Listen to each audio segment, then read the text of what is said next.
Hi అండి. ఈ drink వల్ల మనకి సమ్మర్లో వచ్చే వేడి అంటే బాడీలో హీట్ వచ్చింది కదా, అది చాలా వరకు తగ్గి మనము కూల్గా ఉంటాము. దానికి కావాల్సిన పదార్థాలు ఇక్కడ గోంద్ కటోరీ అనేసి అంటారు.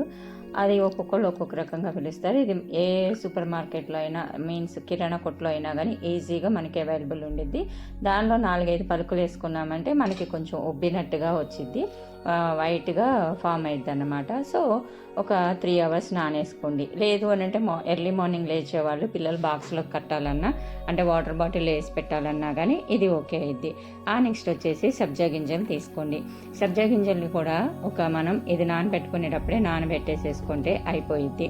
ఇక అలానే లేదు అని అంటే పిల్లలకి వాటర్ బాటిల్లో పెట్టాలంటే వాటర్ బాటిల్లో వేసేసి పెట్టేసేయండి. ఇవన్నీ అవి తర్వాతకి ఉబ్బిపోతాయి అన్నమాట, అంటే నానిపోతాయి. ఇక వీటిని ఒక 2-3 అవర్స్ పక్కన పెట్టేసుకుందాం. నెక్స్ట్ ఒక 3 అవర్స్ తర్వాత ఈ గోంద్ కటోరీ ఏంటంటే వైట్గా ఇదిగో చూసారా మంచులాగా ఫామ్ అయింది. దీనికి ఎటువంటి టేస్ట్ ఉండదండి, చప్పగానే ఉండిద్ది. సో దీనిలో మనం పటికి బెల్లం వేసి చేసుకోవచ్చు, బెల్లం వేసి చేసుకోవచ్చు. అది మన పిల్లలు ఏం తాగుతారు అనే దాన్ని బట్టి ఆధారపడి ఉండిద్ది అనమాట. అలానే 2 స్పూన్లు గోంద్ కటోరీ, అలానే ఒక 2-3 స్పూన్లు సబ్జా గింజలు తీసుకుందాం.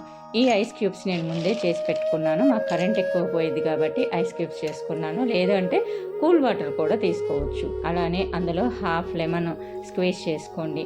ఇంకా దీనిలో ఏంటి అంటే మనం ఎంత గ్లాస్ తీసుకున్నామో అంత గ్లాసు కూల్ వాటర్ కానీ లేదంటే ఐస్ క్యూబ్స్ వేసుకోండి, నార్మల్ వాటర్ కానీ పోసుకోండి. ఇంకా నెక్స్ట్ వచ్చేసి మన టేస్ట్కి తగ్గంత మనం ఎంత స్వీట్ తింటామో అంత బెల్లం పౌడరు ఆర్ షుగర్ అంటే పటికి బెల్లం ఆర్ వాట్ ఎవర్ ఇట్ మీ పిల్లలు ఏం తింటారో దాన్ని మీరు ఇందులో కలిపేసుకోండి. ఇవన్నీ మనకి ఇంట్లో ఉండే పదార్థాలేనండి. ఒక్కసారి తెచ్చుకున్నామంటే మ్యాక్సిమం మనకి 1 మంత్ వరకు అయితే వస్తాయి. అంతా కలుపుకున్నా కానీ ఒక 20 రూపీస్ కూడా కాదు. డైలీ ఇది చేసుకొని తాగడం వల్ల బాడీలో ఉండే వేడి చాలా వరకు తగ్గిద్ది. మనం ఎంత వాటర్ తీసుకున్నా డీహైడ్రేషన్ అవుతాము.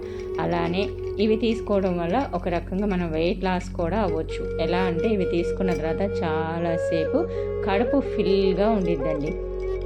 ఇంకా దీని గురించి డీటెయిల్డ్ వీడియో కావాలి అని అంటే నాకు కింద కామెంట్ సెక్షన్లో తెలియజేయండి. అలానే షుగర్ తోటి ఎలా తీసుకోవాలి అనేది కూడా నేను మీకు ఇంకో వీడియోలో చేసి చూపిస్తాను. అది ఏంటంటే అది మా పాప నాకు షుగరే కావాలి బెల్లం వద్దు అని అంది. సో ఫ్రాంక్లీ చెప్పుకోవాలంటే పటికి బెల్లంతో కలుపుకున్నదే కొంచెం టేస్ట్గా అనిపించింది. అంటే ఇది బెల్లం పౌడరు నాకు కొంచెం తగ్గిందనమాట. సో అందుకే చెప్తున్నా.